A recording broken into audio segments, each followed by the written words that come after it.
السلام علیکم ورحمۃ اللہ وبرکاتہ۔ میرے عزیز دوستو، آج کل نماز تراویح کے متعلق یہ مسئلہ زیر گردش ہے۔ نماز تراویح حضور علیہ الصلاۃ والسلام کے زمانے سے چلی آ رہی ہے۔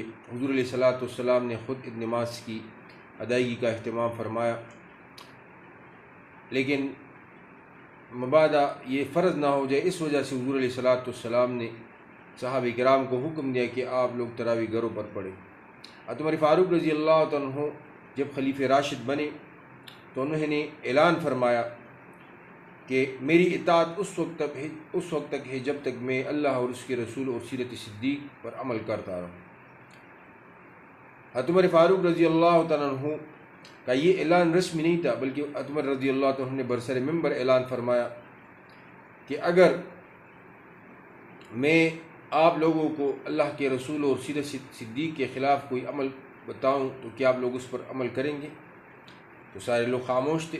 عمر رضی اللہ نے دوبارہ اعلان فرمایا، اگر میں آپ لوگوں کو اللہ اور اس کے رسول اور سیرت صدیق پر کے خلاف کسی عمل کا حکم کروں تو آپ لوگ کیا کرو گے؟ تو ایک نوجوان کھڑا ہوا اور تلوار کی طرف اشارہ کرتے ہوئے کہا کہ ہم اس پر فیصلہ کریں گے۔ تو یہ عمر رضی اللہ عنہ نے برسر ممبر اعلان فرمایا۔ اس کے علاوہ اور بہت سے واقعات۔ ایک دفعہ عمر رضی اللہ عنہ ممبر پر کھڑے تھے تو انہوں نے فرمایا اسمعوا واطیعوا، تو ایک آدمی کھڑا ہوا، اس نے کہا کہ نہ ہم آپ کی بات سنیں گے اور نہ اطاعت کریں گے۔ عمر رضی نے پوچھا کہ کیوں، کس وجہ سے؟ تو اس شخص نے کہا کہ آپ نے مال غنیمت میں مساوات نہیں کیا ہے، وہ کپڑا جو ہمیں ملا ہے وہ آپ کو بھی ملا ہے، ہمارے کپڑے سے جبہ نہیں بنتا، آپ کے کپڑے سے جبہ کیسے بن گیا؟ عمر نے اپنے بیٹے سے فرمایا کہ آپ اس کا جواب دیں۔ عمر کے بیٹے عبداللہ کھڑے ہوئے، انہوں نے کہا کہ میں نے اپنے حصے کا کپڑا اپنے والد عمر فاروق رضی اللہ کو دیا، اس وجہ سے ان کا جبہ بنا ہے۔ تو یہ حضور علیہ الصلاۃ والسلام کے صحابہ کرام تھے۔ حضور علیہ السلام کے صحابہ کرام حضور علیہ الصلاۃ والسلام کے انتہائی متبع سنت، ان کے دلدادہ اور عاشق تھے۔ وہ ایسے کسی بھی عمل کو ادا نہیں کرتے تھے جو خلاف سنت ہوتی تھی۔ عثمان رضی اللہ عنہ، علی رضی اللہ عنہ، حضرت معاذ رضی اللہ عنہ، عبداللہ ابن عباس، عبداللہ ابن مسعود، زبیر رضی اللہ، جلیل قدر صحابہ کرام، مہاجرین و انصار میں کبار صحابہ موجود تھے۔ ان سب نے عمر فاروق رضی اللہ عنہ کے اس عمل کو، جو انہوں نے تراویح باجماعت ادائیگی کا اہتمام فرمایا تھا، کسی نے اس پر رد نہیں کیا۔ ابی بن کعب رضی اللہ عنہ کی امامت میں عمر فاروق رضی اللہ عنہ نے جب تراویح باجماعت شروع کی تو کسی بھی صحابی نے اس کو ترک نہیں کیا اور نہ اس کے خلاف انہوں نے کوئی بات کی، بلکہ وہ اس پر عمل کرتے تھے۔ حتیٰ کہ حضرت علی رضی اللہ عنہ حضرت عمر فاروق کے لیے دعائیں فرماتے خیر و بلائی کی۔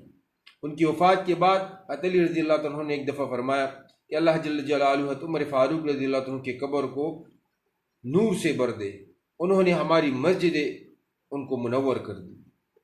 تو میرے عزیز دوستو، صحابہ کرام ایک ایک سنت پر عمل کرتے تھے اور خلاف سنت عمل سے اپنے آپ کو بھی دور فرماتے اور دوسروں کو بھی اس سے دور کرتے۔ امیر معاویہ رضی اللہ عنہ ایک دفعہ انہوں نے خانہ کعبہ کے چاروں کونوں کو چوما، اس کا بوسہ لیا۔ عبداللہ ابن عباس نے فوراً آیا اور ان سے کہا کہ یہ خلاف سنت عمل ہے، خانہ کعبہ کے کونوں کو بوسہ لینا یہ خلاف سنت عمل ہے۔ امیر معاویہ نے ان سے رجوع کیا۔ اس طرح بہت سے ایسے واقعات ہیں۔ عائشہ رضی اللہ عنہا ایک دفعہ جب سعد بن ابی وقاص رضی اللہ عنہ کا انتقال ہوا تو انہوں نے خواہش کا اظہار کیا کہ جنازہ مسجد نبوی میں پڑھا جائے تاکہ میں بھی اس جنازے میں شرکت کر سکوں، کیونکہ سعد بن ابی وقاص رضی اللہ عنہ جلیل قدر صحابی تھے، حضور علیہ الصلاۃ والسلام کے عشرہ مبشرہ میں بھی تھے اور فاتح ایران بھی تھے۔ تو ان کی اس خواہش پر عمل نہیں کیا گیا، کیونکہ نماز جنازہ مسجد میں پڑھنا یہ خلاف سنت ہے۔ تو میرے عزیز دوستو، اگر عمر فاروق رضی اللہ عنہ ایک ایسے عمل کا اہتمام فرما رہے ہیں جو حضور علیہ الصلاۃ والسلام سے ثابت ہے تو کیسے صحابہ کرام اس کی مخالفت فرماتے؟ اور اگر یہ خلاف سنت ہوتا تو پھر صحابہ کرام کبھی بھی حضرت عمر فاروق رضی اللہ عنہ کے اس عمل پر راضی نہ ہوتے تھے، بلکہ اس سے منع فرماتے تھے۔